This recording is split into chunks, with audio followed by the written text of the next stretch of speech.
Assalamualaikum warahmatullahi wabarakatuh dan salam sejahtera serta salam Malaysia Mayani. Saya ucapkan kepada syarat khusus PMM Sdn 3 iaitu Puan Syedah binti Omar. Pada hari ini saya dan Syizal akan melakukan video forum dan kami berdua sebagai panel, tiada moderator. Okay. Dan juga kepada warga Dewan sekalian yang saya kasih. Saya sebagai panel pertama iaitu Muhammad Nazran Miroslan, dan saya Azrizal Laki Abu sebagai panel kedua. Okey, tajuk forum kami pada hari ini ialah budaya Melayu sebelum dan selepas menerima pengaruh asing. Okay, sebelum saya memulakan perbincangan antara kami berdua,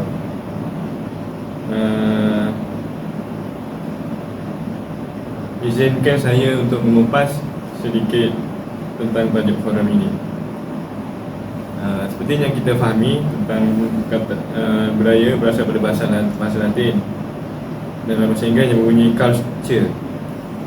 Menurut kamus, budaya merupakan tamadun dan peradaban yang menggambarkan akal budi, iaitu cara berfikir dan kelakuan suatu kelompok. Okay, budaya juga sebagai kehidupan manusia yang sentiasa memelihara dan menjalankan pelbagai tindakan yang mampu menghasilkan tindakan budaya. Budaya ini punya maksud yang agak luas dan sukar untuk tafsir dengan lebih spesifik buat bagi penonton panel kedua kita iaitu Syizal. Okeylah. Kita terus kepada isu yang pertama, soalan pertama lah saya kepada panel kedua iaitu Syizal. Seperti kita tahu, budaya ini merupakan warisan yang telah diamalkan oleh masyarakat secara turun-menurun. Okey, yang kita tahu kan, berdasarkan pengetahuan Cik Syizal juga. Okey, apakah pendapat saudara Syizal terhadap budaya Melayu yang diamalkan oleh masyarakat pada masa kini? Terima kasih saya ucapkan kepada saudara Nazran, iaitu panel pertama kita. Okey, soalan ni dia membawa rasional. Lebih dulu saya hormati Puan Rashidah binti Omar dan rakan-rakan yang lain. Okey, pada pendapat saya, budaya Melayu ni dia merujuk kepada warisan budaya yang berkembang di kalangan masyarakat Melayu. Okey. Budaya Melayu ni dia campuran unik dari berbagai unsur budaya, termasuk tradisi, adat istiadat, bahasa, seni, makanan, agama serta nilai sosial yang telah berkembang sepanjang berabad-abad. Budaya Melayu di Malaysia sangat penting dalam memahami identiti dan warisan budaya negara ini. Budaya Melayu merupakan salah satu aspek yang mencerminkan keragaman budaya di Malaysia yang memiliki berbagai suku, bangsa, agama dan tradisi. Sekarang saya serahkan kepada panel pertama. Okey, baiklah. Terima kasih kepada panel kedua iaitu saudara Syizal sebentar tadi. Okey, saudara Syizal dia telah menyatakan bahawa budaya Melayu ni dapat mencerminkan keragaman budaya di Malaysia. Betul tak? Apa yang saudara Syizal kata? Betul. Sebab saya kupas dan saya ada catatlah sedikit. Okey.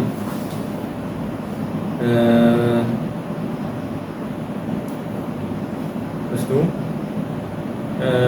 okey, bagi pendapat saya pula lah. Maknanya saya tanya, saya pun jawab lah. Saya tanya, saya jawab. Okey, pendapat saya boleh saya nak menerangkan lebih lanjut lagi tentang budaya Melayu ini berdasarkan apa yang saya tahu lah, berdasarkan apa pengetahuan yang saya tahu.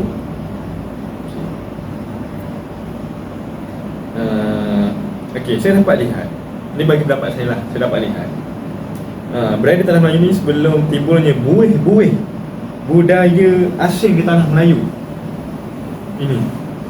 Okey, antara topik besar yang kita dapat lihat ialah kepercayaan animisme. Okey, saya rasa mungkin saudara Syazali mengamalkan kepercayaan animisme, betul tak? Maknanya tiada agama kan? Okey, jadi kenalah jawapan saya ni untuk saudara Syazali kan? Betul. Okey, di mana masyarakat Melayu ni mempunyai kepercayaan yang kuat dalam kepercayaan nenek moyang. Mereka yang terdapat tenaga positif dan negatif dalam persekitaran, dan ianya berkait rapat dengan makhluk halus.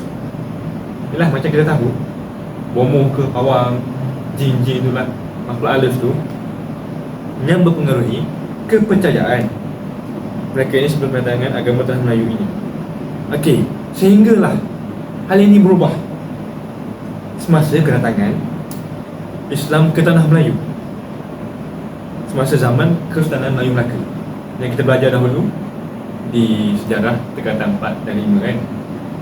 Maknanya zaman Kesultanan Melayu, zaman selepas Parameswara tu lah, zaman di mana ditukar kepada nama sultan, gelar sultan, di mana zaman mengubah sepenuhnya dengan kedatangan orang Arab. Betul tak? Betul.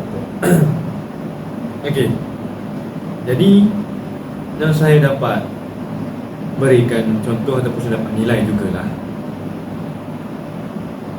kepercayaan ini wujud semasa sebelum kedatangan Islam tersebut. Ini masyarakat masih lagi mengalami masalah-masalah yang dipinggirkan, masih lagi keadaan huyuh hayang dan mengamalkan kepercayaan masing-masing.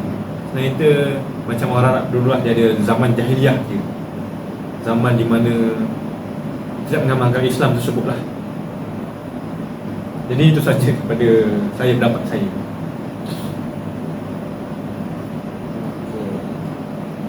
Terima kasih kepada saudara Nazran atas penerangan yang begitu panjang tadi.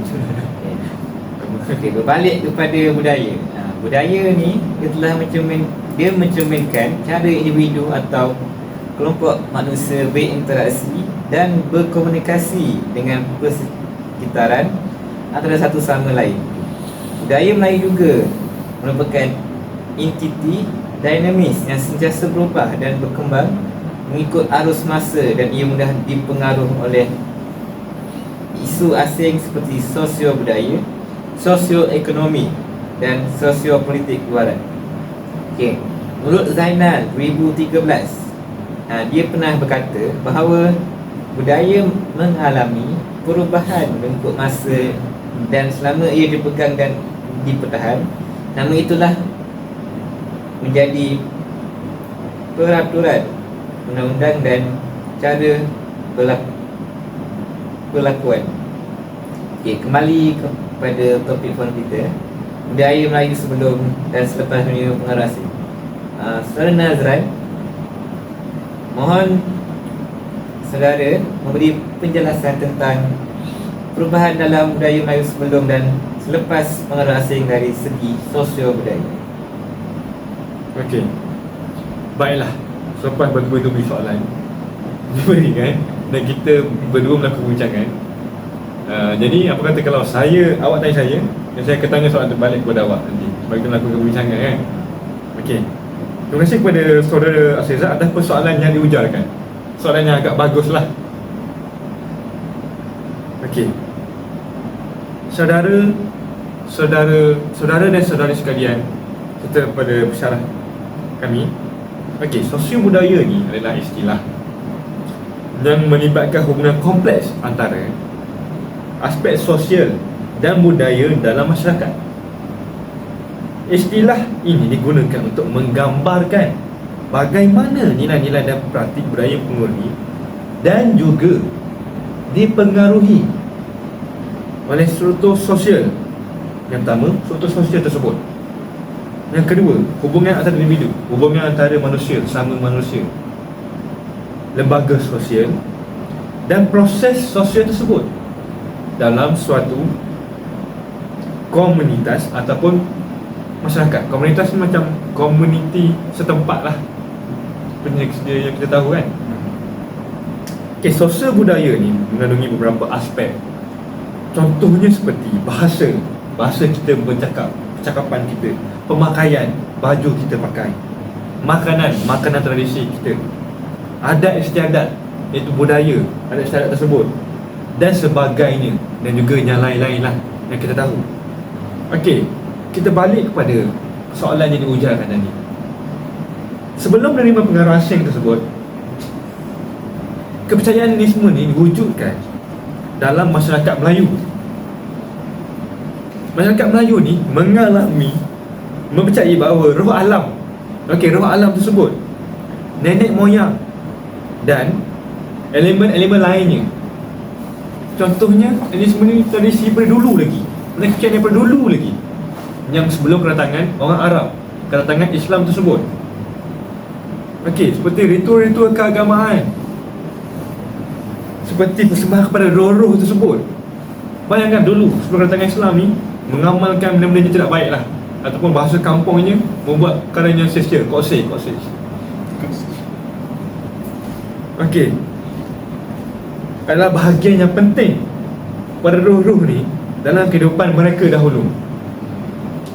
Masyarakat Melayu tradisional juga menjadi bahagian penting dalam budaya Melayu.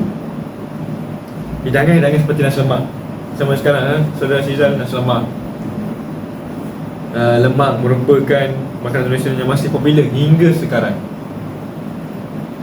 Pengaruh asing seperti pengaruh India dan pengaruh Cina banyak beri kesan kepada sosio budaya Melayu. Pengaruh India terhadap budaya Melayu disebabkan oleh hubungan perdagangan yang telah berlangsung selama berabad-abad lamanya, Saudara Sizal, antara India dan kawasan Asia Tenggara, termasuklah Malaysia ni. Maksudnya mereka masuk juga Malaysia ni. Okey, pengaruh India dalam aspek makanan budaya Melayu ni dapat dilihat dalam pelbagai hidangan dan bahan makanan lah. Contoh rempah-rempah ratus, makanan-makanan yang seperti kunyit, ketumbar, sebuah cabai, yang menjadi sebahagian pada yang sangat diperlukan dalam masyarakat Melayu pada masa kini. Penggunaan santan kelapa dalam masyarakat Melayu juga mendapat pengaruh dari India. Santan kelapa digunakan berbagai hidangan Melayu seperti rendang, gulai, laksa kan. Maknanya santan merupakan makanan yang ruji ataupun bahan yang ruji yang mesti wajib ada dalam pembuatan satu makanan hidangan tersebut. Okey, macam penggunaan roti canai, naan, roti tosai, semua daripada India. Okey, pengaruh India juga dapat lihat pada cara makan, iaitu masyarakat dan menggunakan tangan untuk makan. Kita guna tangan. Itu bukan macam orang barat guna sudu, garfu kan. Jangan kita dapat lihat. Okey, dalam aspek makanan, pengaruh sini juga banyak main peranan. Rasa saya nak tahu. Pengaruh sini dalam penggunaan hidangan mi sangat terlihat dalam masakan Melayu. Contoh hidangan yang sangatlah kita dapat tahu, mi goreng, mi Hokkien, yang mengandungi tahu tu, tahu fa. Saya dah tahu tak tahu fa tu?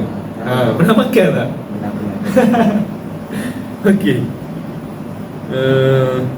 Cara masak pun ada. Dia dibakar, dia digoreng. Teknik masakan tu, macam contohnya macam popiah. Popiah ni, kita masak-masak kita buat, kita goreng. Cara daripada pengaruh orang Cina. Okey. Lepas tu, pengaruh Cina juga terlibat dalam hidangan dim sum, yang merupakan sekelompok hidangan kecil yang disajikan sebagai sarapan atau makanan ringan. Tradisi minum teh Malaysia ni, tradisi daripada pengaruh Cina lah. Kita minum teh berbagi kan, kita hidang kat tamu. Okey, dan kita dapat lihat masyarakat Baba Nyonya yang masih wujud lagi di negara kita ni, Malaysia, iaitu di Melaka. Keturunan mereka masih lagi ada. Okey, kita dapat lihat gabungan daripada budaya Melayu daripada Cina seperti laksa nyonya, ikan asam pedas, nasi kunyit, kuih onde-onde dan lain-lain lagi. Betul tak Saudara Rizal? Okey, pengaruh India Cina dalam masyarakat budaya Melayu adalah bukti tentang perubahan budaya Melayu sebagai pengaruh asing tersebut. pengaruh tersebut memberi kebaikan kepada budaya Melayu seperti dapat membanyakkan jenis makanan di negara. Baguslah dengan adanya pengaruh budaya yang lain ni, pelbagai variasi makanan yang kita ada tu. Kita ada daripada makanan daripada India, daripada China. Okay, dalam negara ni berbilang bangsa ni, semua rakyat berpeluang menikmati makanan Indonesia bahasa lain dan semua rakyat dapat meningkatkan pemahaman terhadap bahasa lain melalui makanan tersebut. Hal ini juga mencerminkan keragaman budaya dan keselarasan dalam masyarakat Malaysia yang mengandungi pelbagai elemen budaya. Okey, apa pendapat bagi saudara Afrizal pula? Okey, terima kasih kepada saudara Nazran atas penerangan yang begitu panjang tadi. Sangat panjang. Ya. Okey. Jadi kita dapat lihat saya makanan, pengaruh asing ini dapat lihat di mana pelbagai adat istiadat daripada luar diambil dan diaplikasi dapat dalam adat masyarakat Melayu, yang mana pengaruh utama yang dapat lihat pada masa kini datangnya daripada tanah Arab dan India. Ini di mana kita dapat lihat majlis persandingan merupakan adat yang terdapat di dalam masyarakat Hindu, tetapi ia juga diamalkan oleh masyarakat Melayu, di mana pelamin disediakan oleh pasangan pengantin semasa majlis perkahwinan dijalankan untuk sesi bergambar dan acara merenggis air bunga mawar putih dan mengikat pulut kuning sebagai tanda restu daripada ibu bapa pengantin. Pada masa yang sama,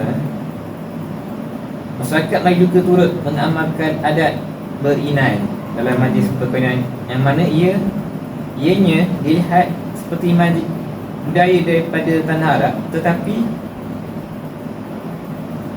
ia berasal daripada India dan boleh dilaksanakan selagi bertetapan dengan budaya dan hukum yang ditetapkan dalam agama Islam. Tambahan lagi, terdapat juga adat melenggang perut yang diamalkan oleh orang biasa dan golongan kerabat diraja, di mana ianya dijalankan bagi memudahkan dan melancarkan proses melahirkan untuk ibu yang mengandung, yang mana adat ini menggunakan beras kunyit dan kelapa dalam melaksanakan adat ini. Pada zaman ni dia tak adat ni dah tak dilaksanakan oleh masyarakat Melayu kerana ia bertentang dengan ajaran yang disampaikan oleh agama Islam. Selain itu, budaya dari masyarakat Arab juga memberikan impaknya dalam majlis perkahwinan masyarakat Melayu, di mana walaupun unsur-unsur budaya lama seperti meminang, berinai dan bersanding masih dikekalkan oleh sesetengah orang Melayu, namun upacara itu banyak disesuaikan dengan lunas-lunas agama Islam selagi ia tidak bertentangan dengan ajaran Islam. Pernikahan yang dijalankan itu dilakukan dengan menurut hukum syarak, bagaimana yang ditetapkan oleh pengantin lelaki. Pengantin lelaki mesti melafazkan penerimaan nikah daripada wali atau kadi yang disaksikan oleh dua orang saksi. Bagi melengkapkan suatu majlis perkahwinan itu, penuri kendara mestilah diadakan sesuai dengan turutan agama. Itu saja bagi saya. Itu saja bagi pendapat saudara Afrizal lah.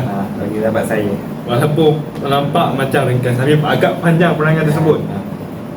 Dan saya dapat lah catat, tak berapa catat lah, tapi saya dapat tangkap lah sedikit sebanyak apa yang saudara Afrizal cuba katakan lah. Okey, baiklah. Terima kasih kepada saudara Afrizal. Okey, tanpa kita membuang masa, kita teruskan kepada aspek adat istiadat. Betul tak saudara Afrizal? Lebih jelas kita dapat memahami budaya Melayu yang mengalami perubahan dengan pengaruh asing datang ke Melayu. Berlaku banyak perubahan dalam aspek sosial budaya ini. Okey, sidang hadirin sekalian dan bagi pesyarah, kita pernah sidang tuan-tuan. Okay, bagi mengupas dengan lebih jelas lagi mengenai topik ini, saya sendiri yang akan cuba mengupas tentang aspek sosioekonomi pula. Boleh? Silakan. Okey, terima kasih. Terima kasih saudara Siza. Okey, pada pandangan saya lah saudara Siza, sosioekonomi ni banyak dipengaruhi oleh budaya Islam dan budaya Cina. Yang saya katakan tadi budaya India dan budaya Cina, betul. Sekarang ni budaya Islam dan budaya Cina. Okey, sebelum pengaruh asing, sumber ekonomi masyarakat Melayu adalah pertanian dan perikanan.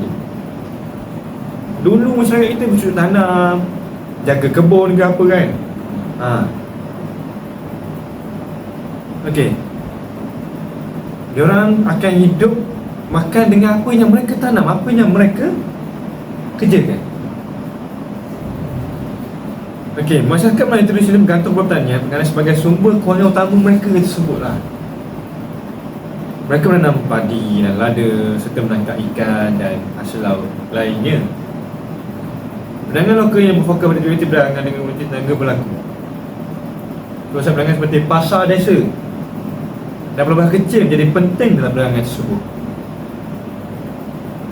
Okey, bagi pengaruh Arab juga telah memberi kesan dari segi ekonomi dalam aspek mata wang tu. Bagi pengetahuan saudara Sizalah, mata wang ni buat bertimah betul bulat, telah digunakan untuk urusan perdagangan dan perniagaan. Guna mata wang untuk jual beli berbeza mengikut tempat lah. Contoh seperti mata wang timah bentuk bulat dan segi 6 digunakan di Johor, manakala mata wang emas digunakan di Kelantan. Itu. Aspek percukaian juga diwujudkan kerana pengaruh Arab. Cukai merupakan bayaran rakyat kepada pemerintah terhadap pelaksanaan aktiviti tentu seperti perniagaan. Cukai merupakan sumber pendapatan kerajaan yang boleh digunakan untuk pembangunan negara. Tak, saudara dah tahulah. Okey, pengaruh Cina terhadap sosioekonomi Melayu berlaku sebabkan perdagangan dan kedatangan orang China lah. Kerajaan Cina mengamalkan dasar perdagangan bebas, iaitu pertukaran barangan dan sistem barter lah. Dengan demikian, hasil perdagangan utama dengan negara Cina ialah benang, kain sutera, teh, kapas dan sebagainya. Saudara Rizal, selepas negara Cina mewujudkan sistem wang, penggunaan wang dan perniagaan juga berkenaan dalam kalangan masyarakat Melayu. Selain itu, komuniti Cina Malaysia memiliki banyak pengusaha yang berada dalam ekonomi negara. Mereka terlibat dalam berbagai sektor, termasuk dagangan, perniagaan dan perbankan. Pengusaha Cina ni berkontribusi pada pertumbuhan ekonomi dan menciptakan peluang pekerjaan yang banyak masa itu, pada zaman tersebut. Sikap cara pengusaha masyarakat Cina dalam perniagaan juga dapat dipelajari oleh masyarakat yang lain. Itu sahaja daripada saya lah. Okay, terima kasih kepada saudara Nazran atas penangan tadi yang disokong dengan fakta penggunaan sejarah kedatangan pengaruh asing dari Islam dan Cina. Okay. Sekarang giliran saya pula nak cakap pengaruh lain dalam aspek sosioekonomi.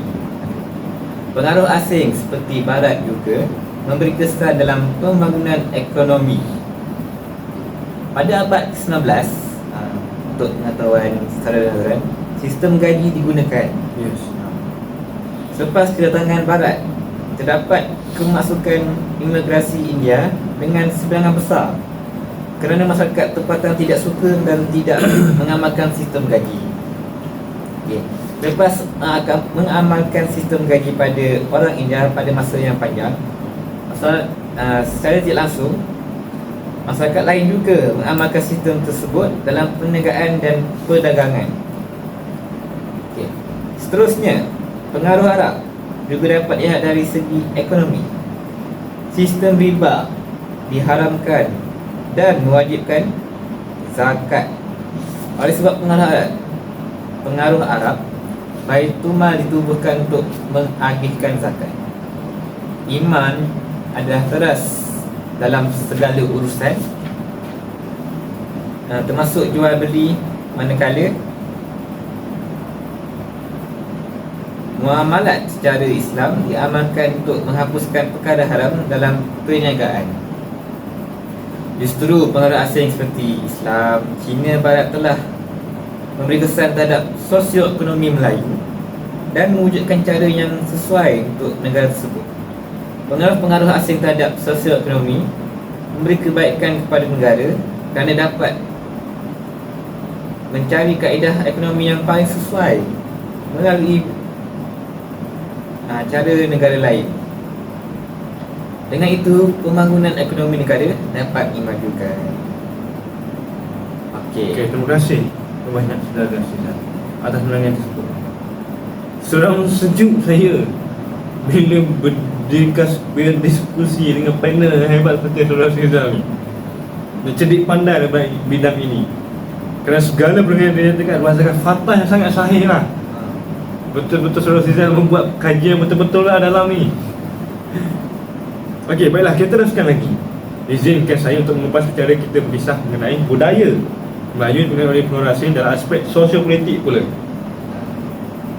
Masyarakat zaman dahulu percaya kepada kedaulatan raja tersebut. Bagi mereka, raja itu merupakan ganti kepada Tuhan dalam dunia ni, ganti Tuhan pada dalam dunia ni bagi mereka.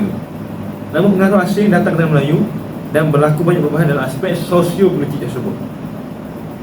Sidang hadirin sekalian, bagi mengupas dengan lebih rinci mengenai aspek sosiopolitik ini, saya serah kepada panel kita yang lagi lah, panel kedua kita saya, iaitu sahabat saya ni, saudara Syizal.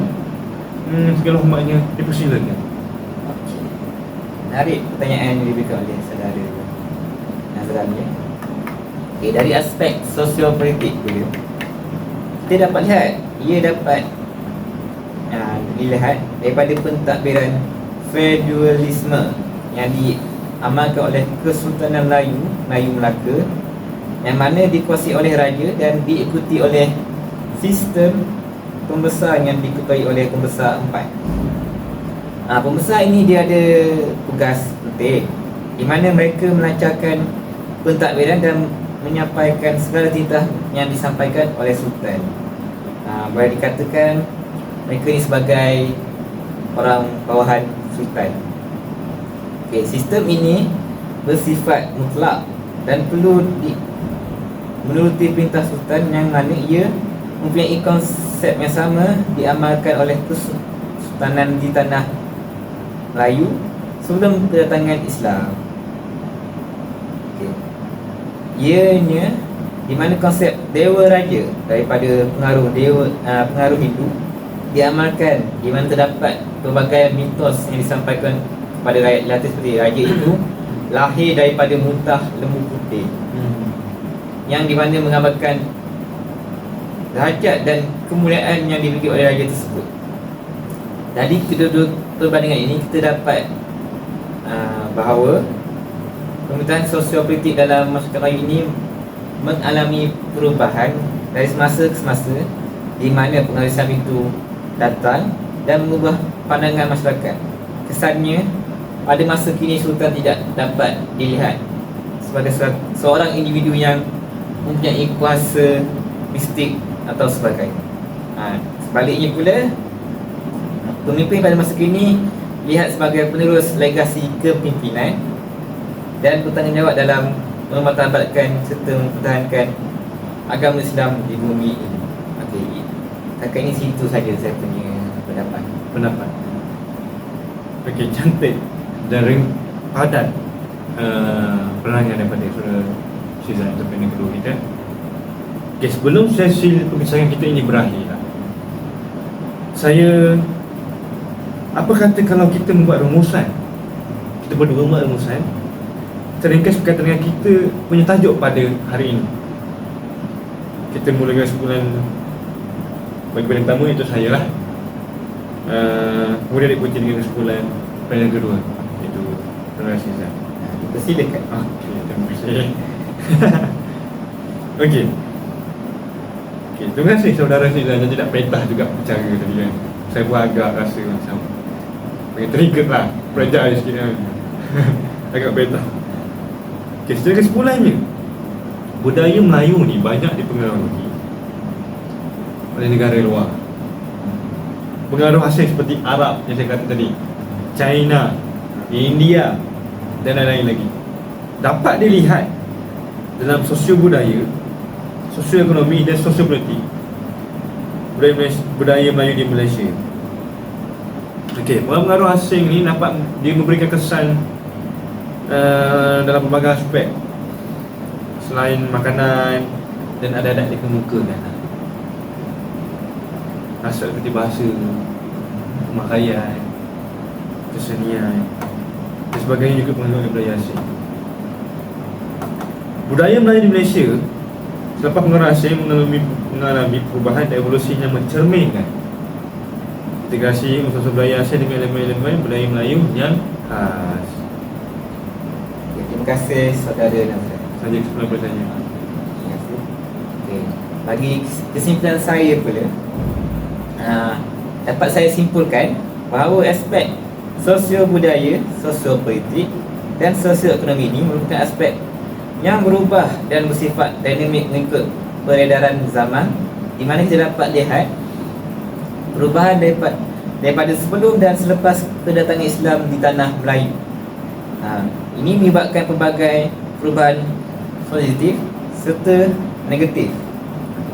Oleh itu, sebagai generasi pada masa kini, kita seharusnya mengambil iktibar dan mempelajari daripada sejarah dan perkembangan yang dialami ini dalam memastikan masa depan negara Malaysia lebih maju dan stabil dapat dikecapi. Ini kerana pada akhirnya perpaduan yang lebih maju dan stabil dapat merupakan matlamat terunggul dan utama, di mana ia merupakan benteng dalam memperkasakan kemakmuran di negara ini. Ini di mana kita sebagai rakyat Malaysia mestilah menerima dan belajar untuk hidup harmoni dengan kepelbagaian kaum yang dimiliki oleh negara Malaysia yang unik ini. Sudah terang Ibu Suluh, sebenarnya pengaruh asing terhadap ketiga-tiga aspek memberi pengaruh besar kepada masyarakat, terutama penduduk tanah Melayu pada masa dahulu sehinggalah kini. Dengan akhirnya rumusan kedua-dua panel, maka sesi bual bicara ini juga berakhir. Jutaan terima kasih mengucapkan kepada saudara Nazran pada saat pandangan yang diberikan tadi. Tidak dilupakan juga sekadar pergagaan buat penonton yang setia bersama kita dari awal hingga ke akhir sesi forum ini. Semoga ilmu dikongsikan dapat memberi manfaat kepada para hadirin. Sekian, terima kasih. Terima kasih dan berjumpa lagi. Jumpa lagi.